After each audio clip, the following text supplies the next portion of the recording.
Hi friends, आप सभी कैसे हो। आशा करता हूँ कि आप सभी अच्छे होंगे। आपका हमारे चैनल वीके जाटोल क्लासेस में स्वागत है। आज के इस वीडियो में हम 31 अक्टूबर 2025 के मुख्य करंट अफेयर्स और उसके एक्सप्लेन के बारे में चर्चा करेंगे। दोस्तों, वीडियो के अंत में आपसे आज के करंट अफेयर्स से जुड़ा एक प्रश्न पूछा जाएगा। जो भी उसका सही उत्तर सबसे पहले कमेंट बॉक्स में देंगे, उनके नाम की घोषणा हम अपने अगले करंट अफेयर्स वीडियो में करेंगे।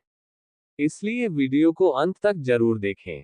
प्रश्न नंबर 1, हाल ही में विश्व बैंक ने भारत के किस राज्य के स्वास्थ्य क्षेत्र के लिए $280 मिलियन के कार्यक्रम को मंजूरी दी है? ए केरल, बी तमिलनाडु, सी महाराष्ट्र, डी कर्नाटक। दोस्तों, आपका सही आंसर ऑप्शन नंबर ए केरल होगा।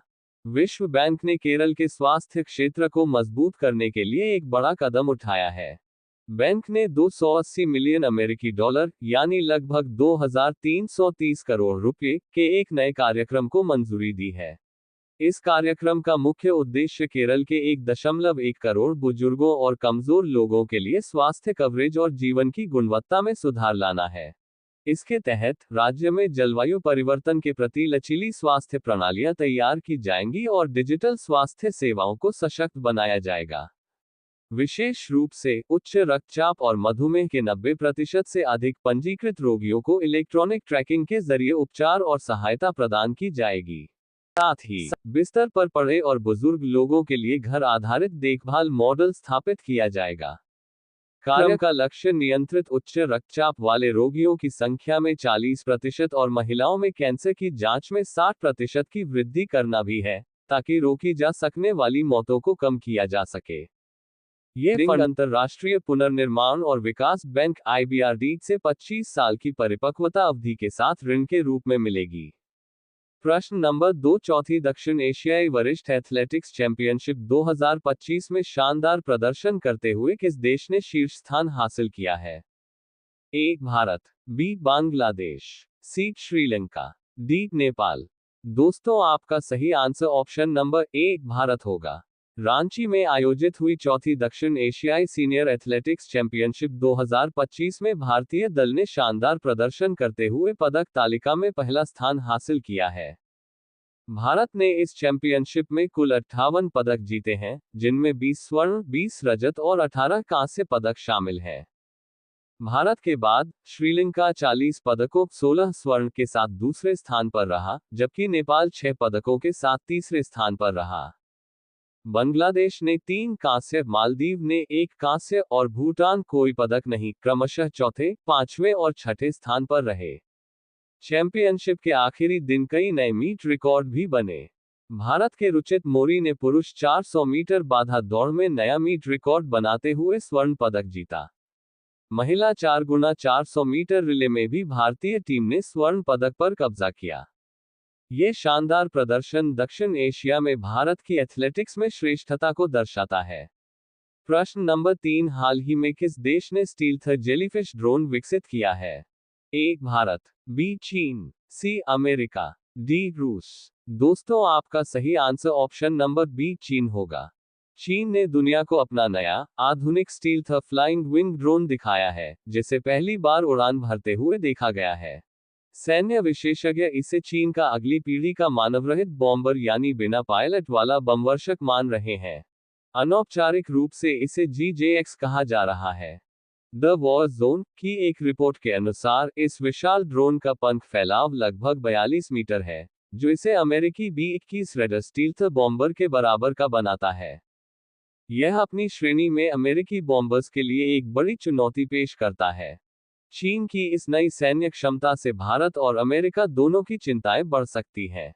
एक्सपर्ट्स का मानना है कि यह मध्यम दूरी का रणनीतिक बॉम्बर हो सकता है, जिसका डिजाइन अमेरिकी B-2 स्टील्थ बॉम्बर से मिलता जुलता है। चीन लगातार अपनी सैन्य ताकत में इजाफा कर रहा है। प्रश्न नंबर 4, हाल ही में रविंद्रनाथ टैगोर की प्रतिमा का अनावरण भारत के किस देश में स्थित भारतीय दूतावास में किया गया है? ए जापान, बी दक्षिण कोरिया, सी चीन, डी नेपाल। दोस्तों, आपका सही आंसर ऑप्शन नंबर सी चीन होगा। महान भारतीय साहित्यिक और सांस्कृतिक प्रतीक रविंद्रनाथ टैगोर की एक कांस्य प्रतिमा ब्रॉन्ज बस्ट का अनावरण हाल ही में बीजिंग स्थित भारतीय दूतावास परिसर में किया गया है। यह प्रतिमा भारत चीन के बीच मजबूत सांस्कृतिक संबंधों और साझा सभ्यतागत विरासत का एक महत्वपूर्ण प्रतीक है। इसका निर्माण प्रसिद्ध चीनी मूर्तिकार युआन शीखुन ने किया है, जो दोनों देशों के कलात्मक सहयोग को दर्शाता है। अनावरण का यह महत्वपूर्ण क्षण संगमम भारतीय दार्शनिक परंपराओं का संगम नामक एक सांस्कृतिक संगोष्ठी के अवसर पर हुआ। भारत के चीन में राजदूत प्रदीप रावत ने इस आयोजन पर कहा कि टैगोर की चीन यात्रा, जो लगभग एक शताब्दी पहले हुई थी, दोनों सभ्यताओं के बीच संवाद की एक ऐतिहासिक घटना थी। टैगोर के सर्वमानववाद, यूनिवर्सल ह्यूमनिज्म और सांस्कृतिक आदान प्रदान के विचार आज भी प्रासंगिक हैं। यह अनावरण टैगोर के वैश्विक प्रभाव और भारत चीन के बीच ऐतिहासिक संबंधों को पुनः रेखांकित करता है। प्रश्न नंबर 5, भारतीय भारोत्तोलक प्रीतिस्मिता भोई ने शानदार प्रदर्शन करते हुए एशियाई यूथ खेलों में कौन सा पदक जीता?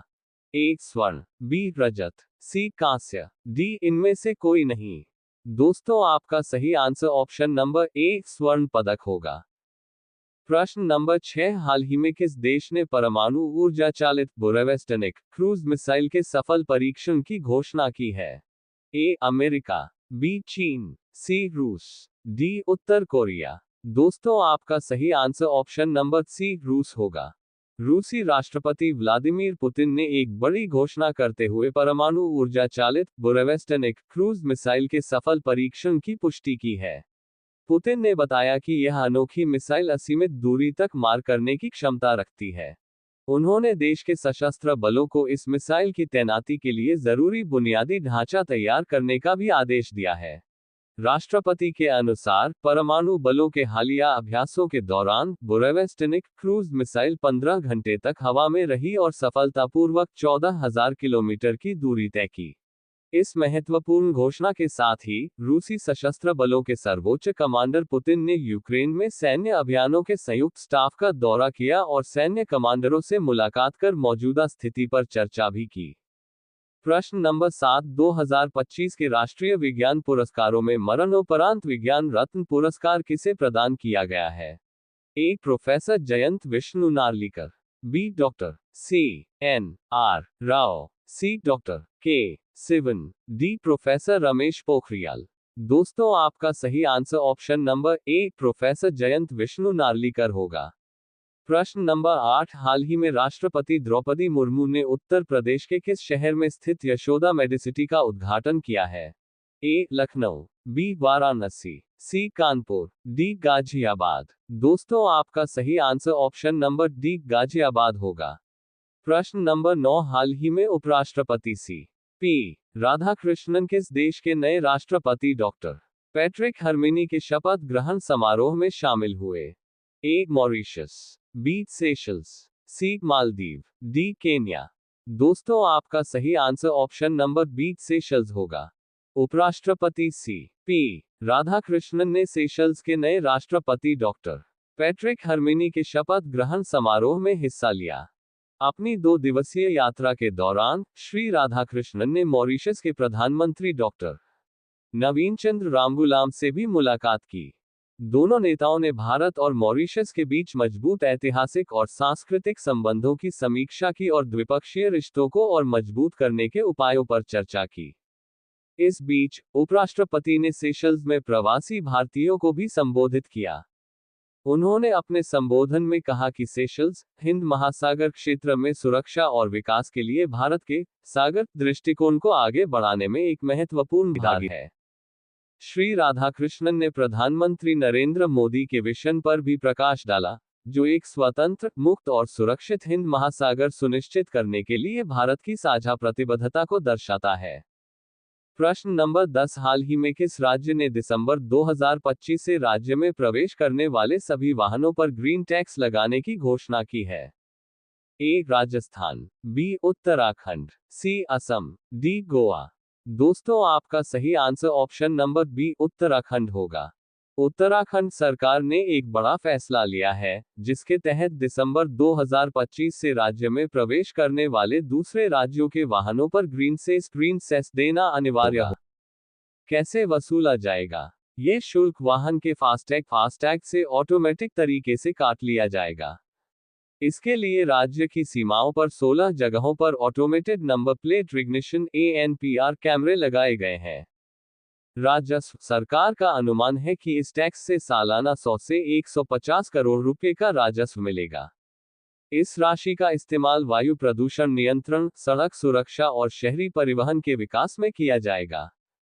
दरें उदाहरण, अलग अलग वाहनों के लिए दरें तय हैं। जैसे कार पर 80 रुपए, बस पर 140 रुपए और ट्रक पर 140 रुपए से लेकर 700 रुपए तक का सेस वसूला जाएगा। किसे छूट? इस सेस से कुछ वाहनों को छूट दी गई है।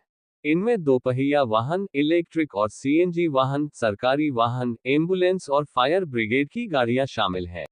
साथ ही, अगर कोई वाहन 24 घंटे के भीतर दोबारा राज्य में प्रवेश करता है, तो उसे दोबारा शुल्क नहीं देना होगा। अब ये प्रश्न आप लोगों के लिए। आप सभी लोग इसका आंसर कमेंट बॉक्स में जरूर बताएं। प्रधानमंत्री नरेंद्र मोदी ने किस वर्ष को आसियान भारत समुद्री सहयोग वर्ष घोषित किया? A 2025, B 2026, C 2027, D 2028।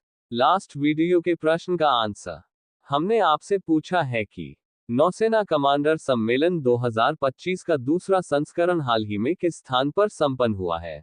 A Mumbai, B Visakhapatnam, C नई दिल्ली, D चेन्नई। दोस्तों, आपका सही आंसर ऑप्शन नंबर C नई दिल्ली होगा। यदि दोस्तों आपको हमारा यह वीडियो अच्छा लगा हो तो वीडियो को लाइक शेयर जरूर करें, साथ ही हमारे चैनल वीके जाटोल क्लासेस को सब्सक्राइब जरूर करें ताकि हमारे चैनल पर अपलोड होने वाली प्रत्येक वीडियो का नोटिफिकेशन आप तक तुरंत पहुंच सके।